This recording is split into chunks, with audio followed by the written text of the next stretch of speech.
You're listening to the DCAU Review, hosted by Cal and Liam. Streaming on Apple Podcasts, Google Podcasts, Spotify, and at DCAUreview.com. Now, here's today's episode.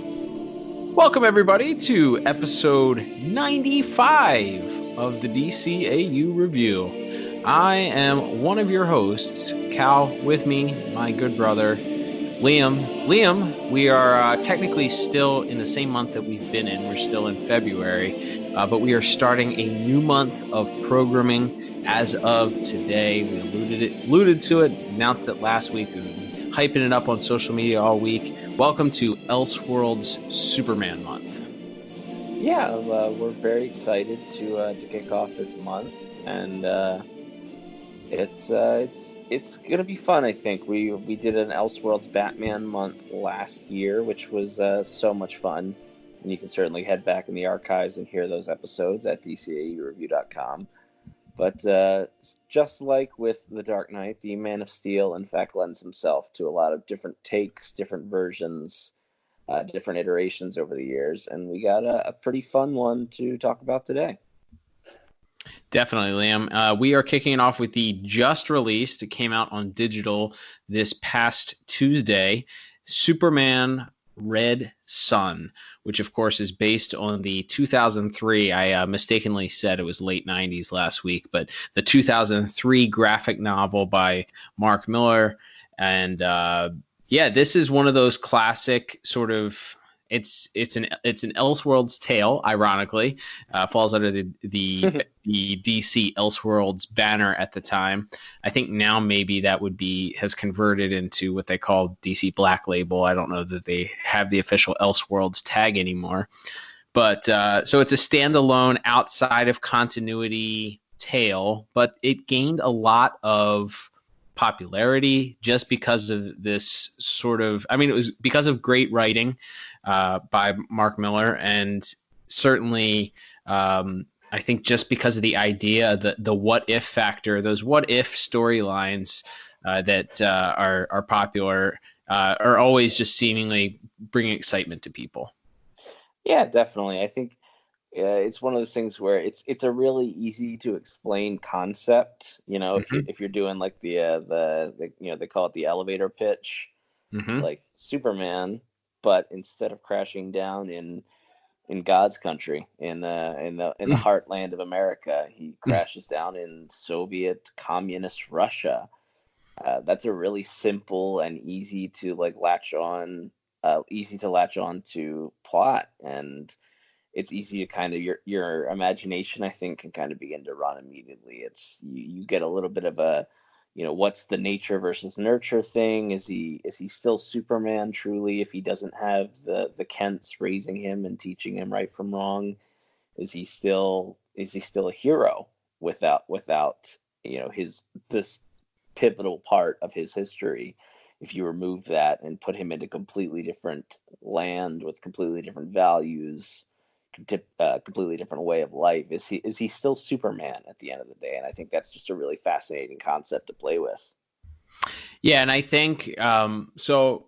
Full disclosure, I had read bits and pieces of the graphic novel, but had never fully completely read it from front to back until this week. I went back. I said, you know what? If we're gonna review this movie, I should probably read the graphic novel from which it draws all of its inspiration, or is the exact inspiration for it. So I went back and read it this week, and I gotta say I was surprised by it. I was kind of, that Superman what if to me sort of kind of just draws it comes to a sudden stop. I don't know how much you can do with that. I don't know what I'm trying to say here. Like, to me, I think the idea of it, it's like, okay, that's interesting. You throw that saying out there, well, what would happen if Superman grew up in Russia? It's like, okay, doesn't he just become Superman in Russia then? And of course, that's not what happens. And they build a very, very interesting sort of lore there, and they involve, of course, a lot of the other classic Superman characters, and you get Batman and Wonder Woman thrown in there, and some Green Lanterns. So you take this classic DC mythos and you're able to kind of wrap it around this Elseworlds tale and tell a really, really interesting story. So I really enjoyed the book itself. I was actually able to read it on the DC Universe app, which of course we don't get paid to shill, but hey, we definitely would if people were interested in absolutely. The powers that be. Anyway, all that to say, I really enjoyed the graphic novel, so I was really chomping at the bit to see what they would do differently and how they would change, because we know, Liam, just like they did with Killing Joke, Hush, the original Death of Superman movie, the second Death of Superman movie, they kind of have to make changes in these 84 to 87 minute cartoons. Yeah, and I think, and we can begin to get into our four main categories here, starting with our plot. I think there is something to be said for this was a graphic novel. It was originally published in 3 parts, and I think there is something to. There's not necessarily I'm sure there were page limits put on them just by the structure of how comics are made. Sure, but it's less. There isn't a specific necessarily length that this series had to go in comic book form, and I think you can explore some themes deeper, obviously in a mini series than you can in a single standalone 85-minute movie. So I think potentially you do run the risk of sort of having to condense things or having to leave out certain things that maybe added a little bit more context or a little bit more punch to some of the characters or something like that. But I guess big picture overall, I mean, I certainly still enjoyed it, and I think it's it asks some interesting questions, I think. Sure. And I think that's something Mark Miller is really good at. And we should mention Dave Johnson and Killian Plunkett are also credited as creators on this story, as they were both artists on the book. Mm-hmm. And I think it doesn't necessarily tell you what the right answer is at the end. Sure. It doesn't. It makes a point of sort of blanket statements of like, well, authoritarianism is wrong, or this if you take any sort of political movement to its extremes, it's bad. But it doesn't come out and demonize. He's not a sort of a stereotypical Russian dictator who's this becomes an evil man who's crusading against the good guy Americans. Like there's a lot of shades of gray within this story. Yeah, and I agree, and I think that actually brings up my first issue that I had with the movie itself. So first of all, do you happen to have an IMDb synopsis for this that we could just, if you've been living under a rock, for those that might be able to just understand what this movie / book was about?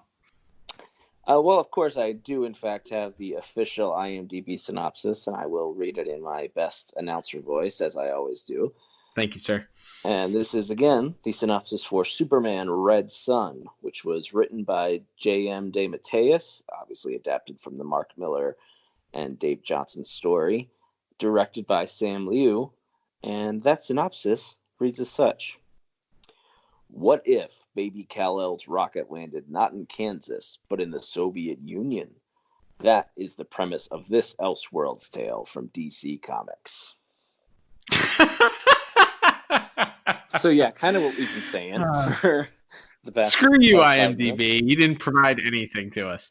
All right, no. So a brief overview of what the story is. Superman lands in Russia, as we've already established. He is raised. So I don't know if we should talk about where this veers off compared to the graphic novel or not, but so there was no real mention in the graphic novel of Superman. I mean, there's talk of him being raised in the farmlands, but you don't get to see baby Kal-El. You don't get to see young Clark Kent. You don't even get his name. Like, he's Superman. Right. The entire it's a state secret. Right. It's a state secret. He is Superman. That's his name in the graphic novel. Now, so very early on in the movie, that veers off. The very first scene is we get baby. What's his name? It's something very Russian, obviously. Yeah, I forget. I can't remember what they say his name is. But, Shrenkinov or sure, it's something I don't like know. that. Yeah. Yeah. So he clearly.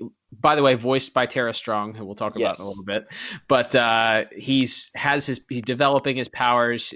He's his friend Svetlana, who of course is a classic Superman character. Lana Lang is his friend and sees him lifting this tractor over his head, and then we flash forward, and he's sort of in the service of Stalin. So we don't get a whole lot of story of how he was discovered or whatever. And so in the book, they don't really talk about how he was discovered either. He's just presented as this weapon, this Red Scare that's going on. There's a broadcast in the United States that comes over the air, and they're talking about this Superman propaganda movie that the Russian government has put out. So basically all of that to say, this departs immediately from the original source, and there's a lot of departure in this source here. Without going blow by blow, Superman, one of the main departures is that he kills Stalin, as opposed to in the graphic novel, Stalin's son or illegitimate son is also in the service of the Soviet Union government. And he and Superman kind of have this budding rivalry almost, where he's jealous of the affection that Stalin is giving Superman, and ultimately poisons Stalin's illegitimate son, poisons his father. Stalin's illegitimate son is nowhere to be found in this movie. He was also responsible, I believe, for the death of Batman's parents in the original, in the graphic novel.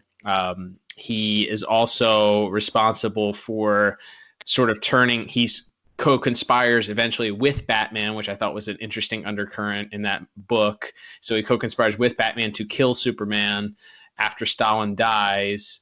All right, so I guess I don't know. We can't go beat by beat through every plot of this 84-minute movie, but I'll let you go ahead and talk a little bit about what your thoughts on them sort of moving away from some of the plots. Were there ones that you thought that stood out? I don't know how recently you've read this or the plot points that stuck out to you. It had been a while since I've read it. I did do a little bit of a crash course refresher, and just looking at some of the differences. And a big one that stands out to me is the way Superman and Wonder Woman's relationship is portrayed in the movie compared to the graphic novel. In the graphic novel, it's sort of that she. In the movie, it's not directly stated, but it's implied that she is a lesbian, and she has no interest in him romantically. Right. Which is not necessarily a bad thing from a story perspective, but it is a pretty large departure from a lot of her motivation in the graphic novel. I agree, and that honestly, like I have no problem with having an LGBT character. Great, you want to make Wonder Woman LGBT? Great, it honestly makes a lot of sense. Like I was playing that out in my head, it makes a lot of sense. Somebody who grows up on an island where it's all women, sure, that's fine. But the issue that I had with it is in the comic or in the graphic novel, it's such a pivotal part of the story that she has this affection for Superman that is. She cares for him so much and is so interested in him, but he just sees right through her. Like he doesn't even notice her. He's too concerned with saving the world by hook or by crook, doing whatever it takes to keep people safe, that he is willing to even use her to the point where he influences her to hurt herself ultimately by breaking the lasso of truth when she's captured by Batman. Yes. This, of course, being in the graphic novel, he encourages her to do that, sort of uses her so that he can continue on and not be trapped by the red sunlights. It's really, really a departure, and it really felt like at the end, it was hard for me to understand her motivation from the get-go of helping Superman, and then why she wasn't a bigger part at the end of working against Superman, which she sort of was in the graphic novel. Yeah, and I also think, again, like, I don't necessarily have a problem with them not being romantically linked, but you have to replace that with something that equally explains her, as you mentioned, her sort of devotion to him. Mm-hmm. And so when she finally makes that decision to, to break the lasso and hurt herself, she mentions the lasso is part of her soul, and so she's literally killing a part of herself to save Superman. And she does it, and she sort of, and in the books, that's really a pivotal moment where she realizes how little he cares for her, and that's sort of her breaking point where she finally says she no longer wants anything to do with him. And it's sort of this big and important emotional beat of the story in the book, whereas in here we see them meet for the first time, and we see that she sort of believes in his vision. And then we flash forward, and part of that is that's all the time jumps that you have to do to sort of keep up with the way the story was structured in the book. But by doing that, you kind of skip over, I guess, where we would have seen her friendship or admiration for Superman deepen and then begin to wane, and then ultimately be broken in that moment in the room with the Red Suns, as she hurts herself in order to save him from Batman. And then when she comes back in the movie at the end, as Superman is battling the Green Lanterns, and sort of makes one last plea for him to give peace a chance, and when he tells her no, she just says, "Okay, well, goodbye." Right. And she's gone. And yeah, like, I don't mind that they're not romantically linked, but without that, there isn't a great explanation for why she really even believed in him in the first place, or didn't notice that his strategy of rule was pinning people down and Right. taking away people's free will. It took her literally seeing him putting mind control devices on people's heads to notice that that he runs a tight ship. Right. Well, and that's a good segue to talk about a couple of the other departures here.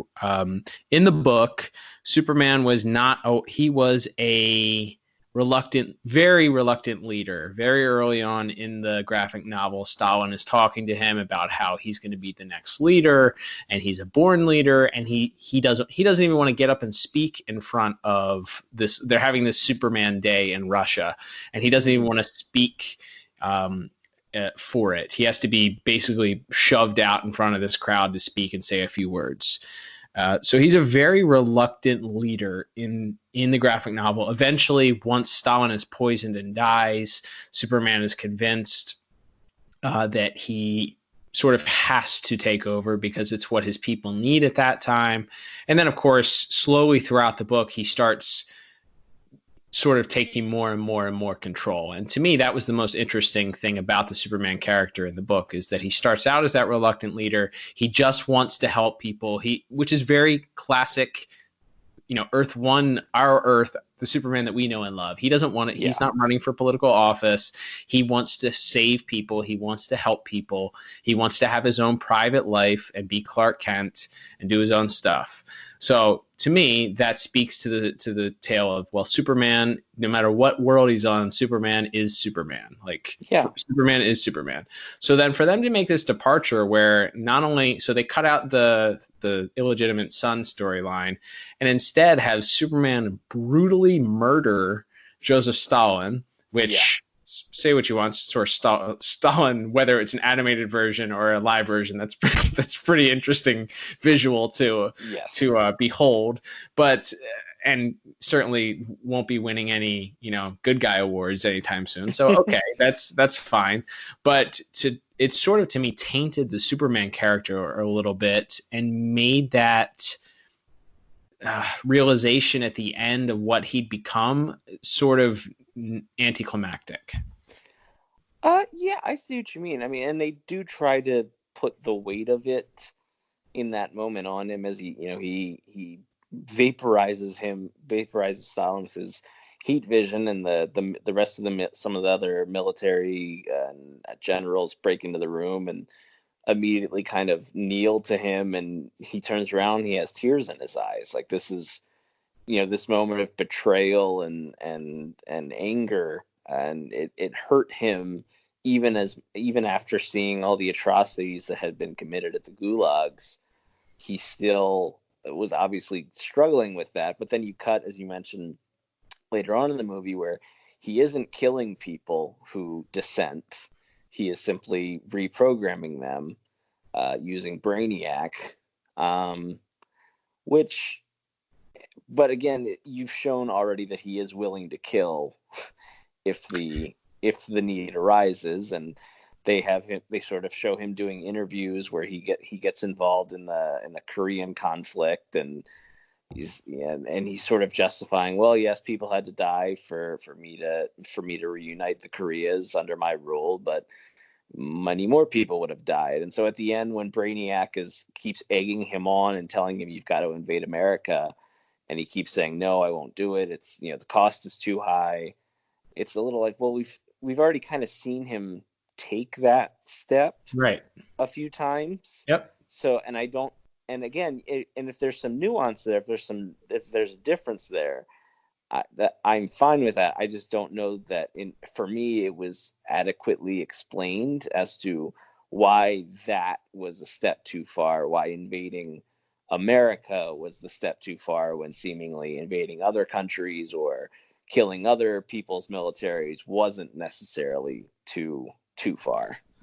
Well, and I'll tell you why, Liam, because in the original book, Superman made it very clear several times, because I think that's kind of the running theme throughout, is as the years go by, America is doing its own thing and going through its own changes and struggles as the Soviet Union takes over Asia, Eastern Europe. And then sort of basically it sounds like the majority of the world is there, and then it's America on its own. And he mentions in the graphic novel that he did so without bloodshed, whenever possible. Or I think he says the least amount of bloodshed, or he qualifies it. He said without bloodshed, except when absolutely was necessary, or something like that. Like it's very, very, very qualified. So to me, it sounds like, and then when Brainiac comes in, it's like, well, you need to go to America and do this. And he gives the estimate of how, 6.5 million people are going to die, or whatever he says. And Superman's like, no, we've done what we've done thus far. We've gotten the rest of the world in with us without bloodshed or needless bloodshed. So no, we're not going to invade America, which makes a lot of sense. Like he doesn't, he believes that one death is too many. That's why he also doesn't kill his enemies. He reprograms them. He, in his mind, that's taking their free will away is better than killing them, which is its own debate, or an interesting debate. But, that's his thought process behind it. So it's hard to go beat by beat about all of these things that they've changed, but I made a note of a couple of them. Outside of that, I thought that Batman's story was robbed a little bit of its impact because they sort of took out the illegitimate son storyline and him having to work with this guy later on to try and defeat Superman. Yeah, I definitely think there's definitely a much more personal edge to it in the movie version, where he just seems to hate Superman, and he and again, it's one of those things where, yes, obviously he was a victim in these gulags, these terrible camps where people were put and killed or worked to death, but Batman is also immediately murdering civilians. And so right. And again, that's part of, he's a revolutionary, and he's striking out against order. He gives us a small speech about how when you have total order, the only way to disrupt it is with chaos. And so he sort of murders indiscriminately in order to get Superman's attention. I don't hate that as far as trying to make the Batman character have a more personal vendetta against Superman, but again, maybe that speaks to it only being an 85-minute movie, is again, you couldn't further that. If we had had time to maybe like follow that young boy and sort of see him throughout some of these various points in history and how his life was made worse, or people around him's lives were made worse by Superman's regime, then maybe it would feel a little more earned when he has this like very, because the way that the fight itself is when he turns on the lights and he really just goes to town. He's really just ripping Superman apart and then just beating the tar out of him. It feels very personal, very violent, very, there's like a visceral hatred there from Batman to Superman. It doesn't necessarily feel earned. Whereas you can kind of see his issue, if his issues were more focused on the system of government and Superman just happens to be at the top, maybe it makes a little more sense. But by, I think, trying to give it that more personal edge, but not really giving us time to really understand exactly why Batman grew to hate Superman as much as he did, other than that that short scene we see near the beginning where he sort of is, how could you not have known? How could you not have heard our cries? Right. I don't know. It like I said, I think there's an interesting idea there, and I don't hate that they got away from the source material in that way. But again, I think maybe because of time constraints, it kind of it maybe isn't as good as it could be. Sure. That's defensible. I'll accept that defense. My last nitpick, I guess, departure from the source, and I'd love your thoughts on this one, is the character of Lex Luthor. In the book, he is the smartest man, level 12 intellect in America. He's, of course, because no matter what dimension it is, he's an antagonist. He has to do battle against Superman, because that's who Lex Luthor was created to be, no matter where he is. So he, in the book, they do, the time jumps over the decades where he's the scientist and he is tasked by the government with coming up for a way to defeat the Superman. And ultimately, at the end, it seems like he is defeated. Superman goes and seemingly lobotomizes him, and I'm talking about the source material in the graphic novel. He seemingly lobotomizes him, only to be outsmarted at the very end as Superman and Brainiac come to the shores of America, where Lex Luthor outsmarts him, takes over Brainiac's ship, and he only uses a few words to get Superman to realize that him taking over the Earth is no different than basically what Lex Luthor did in creating the lost city of Kandor, but not really Kandor. It's Stalingrad, I believe, at least in the movie. Stalingrad, yeah. Stalingrad, that's right. So he realized Superman hates Luthor for putting the city in a bottle, and Luthor in the book tells him, you're doing the same thing with the world by taking over and being the leader. Well, that doesn't happen in the movie, at least not the way that I feel like made Luthor feel ultimately like the hero. What did you think of the Lex Luthor character in the movie compared to the Lex Luthor character in the graphic novel? Well, it's interesting because, again, I haven't read the graphic novel as recently as you have, so that version of Lex wasn't like super fresh in my mind. Sure. So as a bit more of a neutral party in that way, it is interesting because at the start of the movie, and Superman is sort of portrayed pretty much as a good person being led down a potentially dangerous path to authoritarianism. And Lex is kind of a stereotypical Lex Luthor type, I guess.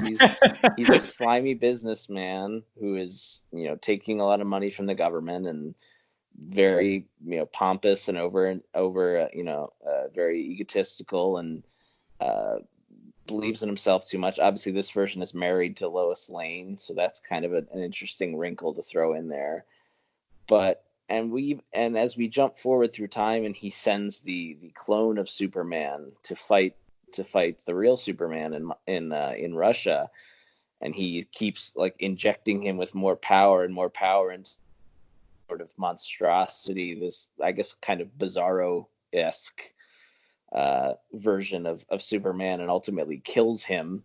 And Lois sort of accosts him and tells him, like, how could you created this creature and then you killed him, and Lex is so dismissive of her and it doesn't matter, it was just a tool to him. And so you almost see this thing where, like, oh, even though he's kind of quote unquote working for the good guys in this movie, he's still very much Lex Luthor, and he's still very much, at the end of the day, values power and information, and his want to kill Superman is going to override his humanity. But then as we jump forward, we kind of get away from that, and we see he becomes the president, and he leads America into a new time of prosperity, and he sort of graciously resigns the presidency at the end of the movie and walks off into the sunset with the love of his life. And it just felt like we were going for something where Lex was going to kind of become more and more unhinged, and you kind of have him and Superman be two sides of the same coin, where both men are so blinded by their own ideologies that they don't see that they're becoming the things that they claim to hate. Right. But they don't really go that direction with Lex. He kind of remains an advisor to various presidents, and then becomes president himself, and ultimately helps, puts on a robot suit and helps Superman fight Brainiac. So I don't know. I didn't feel like the Lex character had like and the funny thing is a great arc. The thing that I appreciated the most is that after he ultimately outsmarts and he believes he kills Superman, like his whole plan was to kill Superman. He's working the entire book to try and figure out how to kill Superman. And the book ends in a very, well, the climax of the book ends with Superman taking the Brainiac robot brain far into space, it exploding just like it does in the movie. And Lex is kind of happy with himself. He's like, well, I did it. I figured it out. I knew it all along how I was going to best him. But he actually incorporates it. He comes up with this term Lutherism or something they call it. Lifespans are 800 years old now, and it's cancer is cured and AIDS is cured and all these other, debilitating diseases are cured, all because Lex is now in charge of the planet. So it's really interesting because it's not just a celebration of capitalism at that point. It's also a celebration of, hey, this is what happens when you take the best parts of different ideas and not just sort of blindly appreciate one point of view. And I don't want to get on a soapbox and preach here about politics or anything like that, but it's a very politically charged or driven sort of plot there. But in this, it's sort of just Lex takes over and Superman supposedly dies, and then he becomes president, and then he graciously steps down, and that's the end of the movie. So I was disappointed as well. We've been talking a while here about, without giving scores and stuff, it's hard. Because I really wanted to talk about how the differences between the two of these things, and the film and the book. And it's hard. And I'm going to put this out there by saying, if I hadn't read the book first, I think my score would be different. And I think if I hadn't read it so freshly, maybe it would be different also. But for plot, because it departs so much from the original source, in my opinion, and because I feel like it departed in ways that were pivotal to that original story's impact, Wonder Woman, Batman, Luthor, your main characters just being different with different motivations, Superman even with being this sort of villainous, willing dictator versus that sort of reluctant leader that sort of over time morphs into the dictator or the authoritarian. I gave plot 4 out of 10. Wow. I'm not too far off. I mean, I still think overall I like some of the elements of it. I still enjoyed it enough to give it a bit of a better score. I went 6 out of 10. Okay. I started at 6 out of 10, and then the more I thought about it, I was like, nah, I think I have an issue with that. Nah, I think I have an issue with that. So I talked myself down a little bit lower. All right. Let's move on to our next category. After a very long time talking about plot, we will talk about animation and visuals, Liam. Beautifully animated movie, in my opinion. Your thoughts? Yeah, I think I mentioned Sam Liu, or it might be just be Liu. I apologize for mispronouncing that. As the director of this piece, he also directed. He's directed a lot of the direct-to-DVD animated films, including Justice League versus the Fatal Five. Obviously, Bruce Timm is a producer on this one. I think you can see that in some of the character designs. It's not quite Justice League Unlimited, but it's very much, the visual style of all the characters. It's the men are big upper bodies, big beefy dudes. Yeah, big beefy upper bodies and kind of skinnier legs, and it fits. It's a very pretty movie, I think, for lack of a better term. I think there's some really striking imagery. Some of them are sort of directly recreating images from the comic, and some of them are recreating sort of other images of Superman throughout time, I really loved like we said, despite maybe some of our issues with the plotting of it, I thought the fight between Superman and Batman is really, like I said, it's very visceral, it's very angry, and it's violent, and they obviously didn't shy away from the violence here. The sort of slow, horrific transformation of the Superman clone, the Superior Man, as Luthor continues to inject him with more and more power, I thought was really, really well done. And just some of the simpler things, like when Superman first goes to the Gulag and sees the suffering, and the scene is he's holding his childhood friend, Svetlana, and walks out, and they all walk out into the sun together, and it's really this really sort of tragic moment as she kind of dies in his arms. But as it looks like, oh, maybe we're headed for a brighter tomorrow, and he was sort of her great hope, even in her death. And it's some really striking visuals, though, and just all throughout this thing. Yeah, I think that I had made notes about the Superman versus Superior Man fight. I thought that was really well done.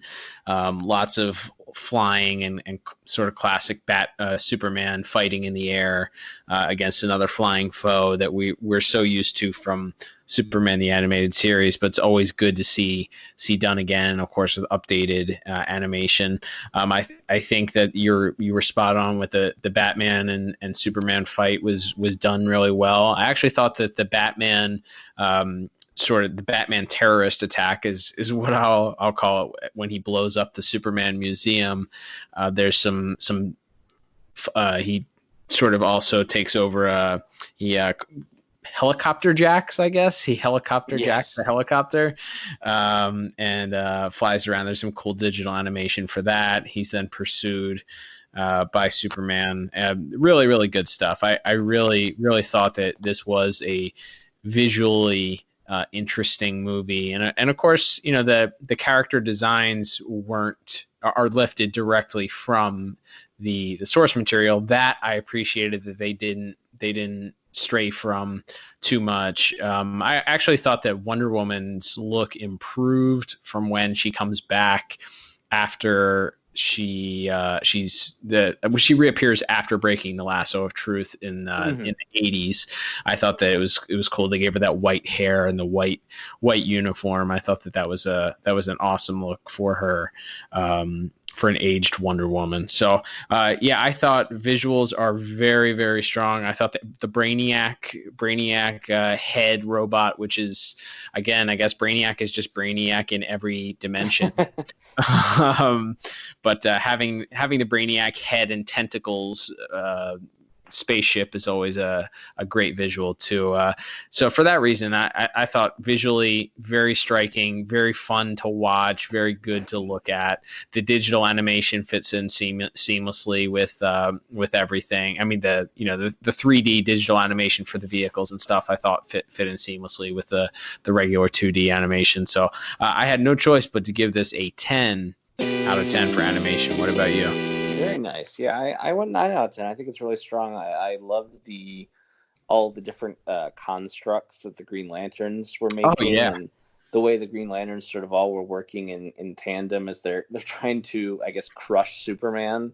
And so he keeps breaking through these force fields, these boxes, and as soon as he breaks through one, another one sort of appears on top of it, and they do some really creative things with the Green Lanterns, even though they're really only in the movie for a few minutes there. But I think they did a really nice job with them, and just like you said, the overall design of the world is really striking. And it's a credit to not just the animators and the director, but to the background designers. We and storyboard artists and things like that. They really created a very, very interesting visual world. Agreed. All right, Liam, let's move on to music. Music here, we have a strong orchestral music accompaniment soundtrack here for the movie. Yeah, I really enjoyed it. Sort of the main theme, the Superman theme, that sort of plays throughout the opening credits, and then sort of again during most of the pivotal moments of the movie. I really liked that. It's not necessarily one that you hum like the Superman the Animated Series theme or something, or the John Williams theme, but it's I thought it really added well. I think the emotion did a very good job of swelling when it needed it, when the emotion of the scenes called on it to, and kind of holding back when it didn't. I thought the music of Batman when he blows up the museum, and then as you mentioned, when he's sort of being chased by the helicopters, and then all of a sudden he's landed on top of the helicopter and is sort of taking them down. I thought the music there was really well done. And some of the different battle scenes, I thought they did a really good job with it. So we should mention here the music was done by Frederick Weidman in this movie. And Okay. I thought it was good. I thought it did a very good job of adding to whatever emotion they were trying to make you feel in any given scene. Yeah, I thought it was pretty strong. That's why I ended up giving it a 7 out of 10. I thought it was good. I think that the Superman theme coming in right from the start with a very Russian influenced, or at least what a young man from the United States of America would assume Russian influenced music would sound like, prototypical Russian music is good. I wholeheartedly concur with you that I thought that the best musical notes came from the battle scenes, particularly the Batman. I thought that was pretty poignant for the scene. So I gave it a 7 out of 10. Yeah, I'm right in that same ballpark, 8 out of 10. That was really, really good. Not necessarily, as we mentioned, not a super strong specific moment, like you said, not necessarily one you hum, but I thought it did its job very well. All right. Well, Liam, that will bring us to our final category of the day, which is going to be voice acting. We have a huge cast of characters here, including a couple of DCAU veterans. I mentioned one at the beginning, being Tara Strong. We, of course, have a couple of other ones. One that was a huge pop for me, that we can talk about once we go through the list here. But we even have a gentleman who's known for playing Batman, playing Lex Luthor. So let's talk about our voice cast for Superman Red Son. Yeah, and as you mentioned, it's just a huge cast. Yep. And so we'll try to go through some of them rapid fire. We have one we've talked about several times over the years on our show. Phil Morris is James Olsen, who's a government agent and then eventually becomes the vice president and then the president.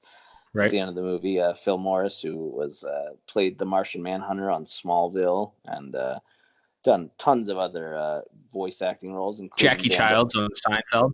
That's right, and Vandal Savage himself on Justice League. There you go. So it was nice to hear a familiar voice. We had Roger Craig Smith as Batman, who, among many, many other voice acting roles, actually has voiced Batman once previously in the Arkham Origins video game, which, that one doesn't really get a lot of love. I think because he's not Kevin Conroy, and God bless Troy Baker, but he's not Mark Hamill. So I think that game kind of gets forgotten about. But I think he's a fine Batman, and adding the Russian accent to it, I think he does a good job as Batman in this film. Concur. We also have playing who ends up being the ultimate villain of the piece, Brainiac. We have Paul Williams, who to DCAU fans, you might know him as one Oswald Cobblepot, aka the Penguin. There you go. And from there, we have Vanessa Marshall playing Wonder Woman. She's actually played Wonder Woman in several other projects, including the very, I think, currently airing or has just finished the first season airing Harley Quinn animated series. Yep. As well as I believe the Crisis on Two Earths movie. I believe she also voiced Wonder Woman in there, so done plenty of other voice acting work as well. And I like her as Wonder Woman. I think she does good job. Like we said, maybe the plot lets her down a little bit, but I think her performance is good. Yeah, I concur. We have, as you mentioned, or you alluded to, Cal, Diedrich Bader, Batman of Batman and the Brave and the Bold fame, as well as tons of other acting roles, including the Drew Carey Show, Napoleon Dynamite, things like that, as Lex Luthor. It's interesting because he has such a recognizable voice, and we've heard him in such a sort of heroic role as Batman. What do you think of him as Lex? It's definitely different because he wasn't that over the top Batman that he uses for Batman Brave and the Bold, or a lot of his other, goofy over the top characters. So I appreciated it. I think it was cool to hear him use his voice in a little bit more of a subtle way. And, him getting to be the sort of anti-hero in the movie is kind of a cool trick also. So I liked it. What about you? Yeah, I liked it for most of the reasons you mentioned there. Just that he's very even keeled, almost to a fault throughout the whole movie, and that does speak to that him sort of always being in control, always being a step ahead of Superman in the film. And yeah, I think he plays that character well. We had Amy Acker as Lois Lane. People might know her from the Angel, the Buffy spinoff, and also the USA Network show Suits. Okay. I really, really liked her as Lois Lane. I thought there's been very few Lois Lanes that I've ever heard that I really didn't like. But I think there is also like a certain pressure with Lois Lane because you're going to compare her, whether you're comparing her to Dana Delaney in Superman the Animated Series, or some of the live action portrayals like Margot Kidder or Erica Durance on Smallville. Like, it's kind of a tall order to play. Lois Lane is almost as tall of an order, I think, to be cast in that role as Superman would be at this point. And I think she does a really good job. Yeah, I think that I didn't mention it because I talked for a long time during the plot and what I didn't like about the plot, but I felt that Lois Lane was another character that sort of got robbed of her motivation. She has this sort of, in the book, she's this sort of forgotten wife that is just ignored because Lex is obsessed with besting Superman and is sort of neglected, and she sort of has this pining after Superman, and they have a neat moment. Ultimately, she's the person that sort of saves the world, and she sort of gets that role again here in the movie. It's just to me in a very less effective way, but I'll stop talking about the plot again. But yeah, I think that despite her getting robbed of her motivation and a better character story arc, I thought that she did a great job. Yeah, and then rounding up the cast, we have the man himself playing Superman. We have Jason Isaacs, who folks might know from Star Trek or Harry Potter, a little-known novel series that got made into some movies. Oh yeah. So it's interesting because obviously all of the Russian characters have to put on Russian actors, and I don't know their genetic makeup, but I don't believe any of them were born in Russia. So it's Jason Isaacs. Certainly not a bad actor by any means, and it has some other voice acting credits to his name, but doing the put on Russian accent the whole time, I imagine that's kind of a unique challenge because he still has to be Superman, but but you can't ever break that Russian accent. You can't kind of rely on any of the normal things that you might rely on if you're playing just regular Superman. You've got to play Superman and you've got to do a Russian accent the whole time. So I imagine that's a tall task, but I think Jason Isaacs does a pretty good job.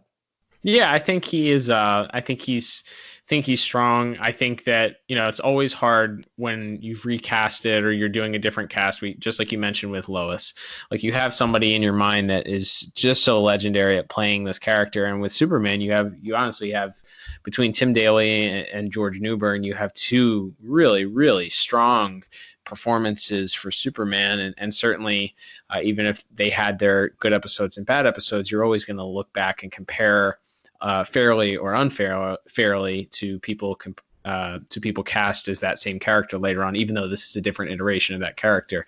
But I think that it helps that it isn't the same Superman that we're used to, and a Russian accent certainly is an excuse for why he may sound a little bit different than the voice you're used to in your head. But I think his performance is strong, and he has a lot to carry. He has, like you said, not only is he not Russian, or at least not Russian to the point where he's has that thick of an accent, but to act the entire movie with that much of an accent and still be able to use emotion and convey that effectively, which I think he does. I think is a testament to his acting skills. Absolutely, yeah, I think he does a really good job, and we'd be remiss, even though it is just a brief cameo, we'd be remiss not to mention one Phil Lamar as huge pop as Jon Stewart. Even though he only has a few lines, it's never not going to be great to hear Phil Lamar get to play the Jon Stewart Green Lantern in any form. And that was I believe that had been on like the internet. Like I think I had known about that, but I had honestly forgotten. And so when you see all the Green Lanterns flying forward and you see an African-American man flying next to Hal Jordan, you can sort of ascertain that that's going to be Jon Stewart. But when the Jon Stewart voice kind of comes out of his mouth as he begins talking to Hal, it's like, oh yeah, that's what Jon Stewart sounds like. And that was a really nice little bit of icing on the cake there.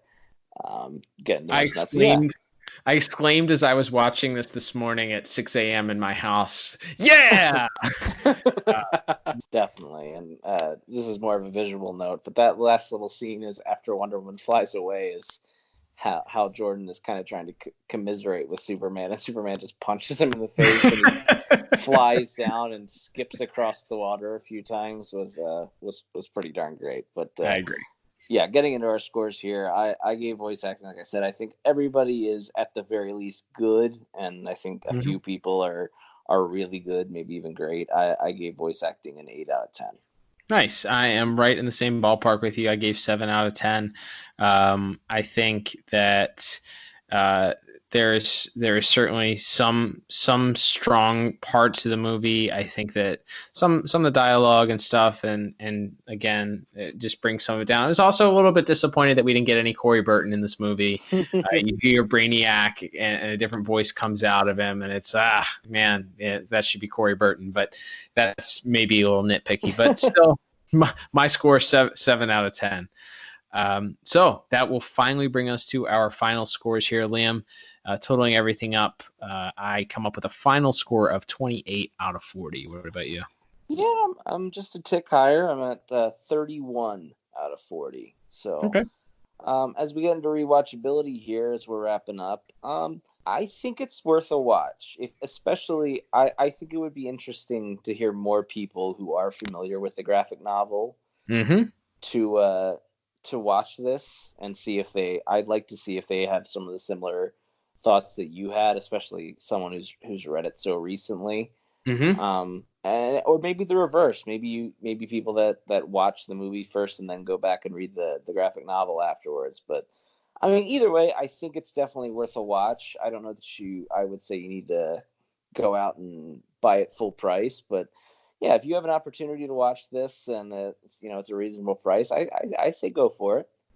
Yeah, I would agree with you. First of all, I'm all on board with supporting all of these DC animated projects, whether it's, if you can afford to support it, by all means, do so. It's good for good reason, because we want to see more projects come out. If you want to see more stuff happening in the DCAU continuity, then the powers that be need to see that these things, people are interested in these direct to DVD or direct to streaming service animated movies. So yeah, definitely support this if you can, when you can, whether it's when it comes on the DC Universe streaming service, or if you're going to rent it from Redbox, or when it comes out on Blu-ray, or you're going to go purchase the hard copy.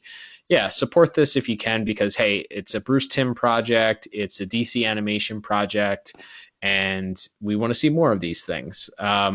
With that said, it's always hard. I guess my final thought on this, it's always hard when you adapt when you adapt a much beloved graphic novel. We talked about this from the get-go. The very first DC animation project in this era was that Death of Superman direct-to-DVD movie. And that was a huge departure on so many levels from the original source material.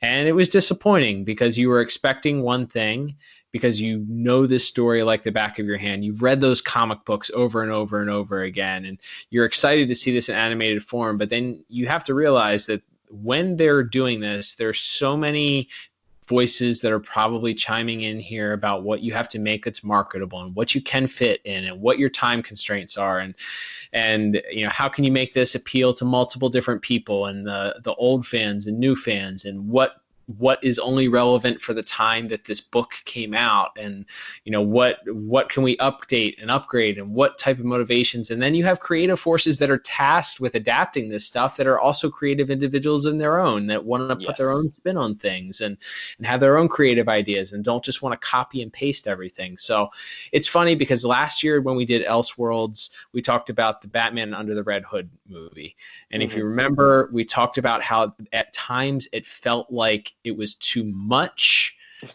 content, that they left too much of the original ideas in there from the books, and there could have done to sort of simplify some things. So I think there's a sweet spot between Under the Red Hood and what we got here with Red Sun, where you can cut some stuff out, adapt some of the stuff, readapt some of the stuff, and come up with a happy medium. I was disappointed with how it turned out. With that said, go support this, come up with your own thoughts. If you haven't read the graphic novel beforehand, maybe go in blind, enjoy it for what it is, and then read the graphic novel afterwards if you want to compare. Because go in fresh, figure it out for yourself. Don't listen to just what we have to say. We want to hear what you have to say about it as well. I don't know that I'll watch this movie ever again, but I encourage you to at least go see it once, if you have the option to, because it's at least an interesting idea, and the source material is a good original story. Agreed. And I think it's worth. I agree. I think it's worth watching at least once, and like we said, maybe you'll love it, and you'll want to watch it over and over again. But either way, like we said, the visuals are striking. It's a very good soundtrack. It's got a ton of talented voice actors involved in it. Tons of talented creators, from the writers and directors and producers on these films. It's a real all-star cast up and down. So I definitely think it's worth watching once, even if you agree with us and it's not your cup of tea completely. Well, it's still I think you'll still find things to enjoy, as we certainly did, even though maybe it wasn't our favorite of all of these DC animated films. Totally agree. All right, Liam. Well, that will wrap us up. Thank you guys for listening to this extra long edition. Typically, our episodes are a little bit shorter than this. When we do movies, obviously, there's a lot more to talk about than a typical 22-minute episode. So thanks for hanging in there with us for this longer edition of the podcast. Don't forget to follow us on social media at DCAU Review. You can follow Liam on Twitter. He runs our Twitter page at DCAU Review, always tweeting out great things there, some previews for what's coming up, which is a great segue. Liam, you want to talk about what we're going to be covering for our second week of Superman Elseworlds?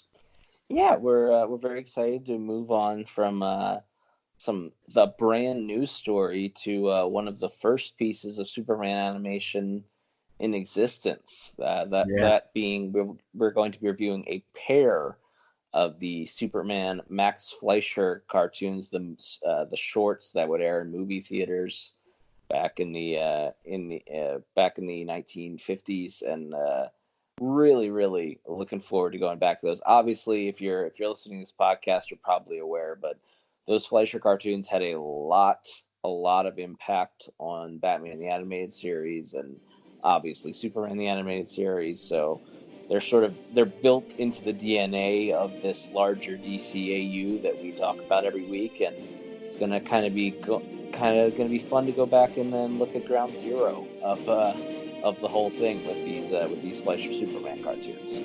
Absolutely. They, like you said, they are the inspiration for a lot of the visuals for Batman the Animated Series, and then of course without that there would be no DCAU, and therefore no DCAU reviews. So we owe a lot to those cartoons, so definitely looking forward to doing a review of a couple of those as we continue in our month of Superman Elseworlds. Don't forget, you can also check us out on Instagram at DCAU Review. Posting a lot of great stuff there, a lot of great stuff this past couple weeks from Toy Fair, and a lot of exciting news being released on the Batman The Adventures Continue line and the comic book and all kinds of great. It's a great time to be a DCAU fan, Liam. Absolutely. Some real cool stuff came out of Toy Fair, and we've been posting and talking with other DCAU fans on Instagram and on Twitter about that stuff. It's real fun, exciting time, and we look forward to seeing what's next. Well, until next week, I'm Cal. And I'm Liam. And we will talk to you on the next episode of the DCAU Review. Do svidaniya, comrade.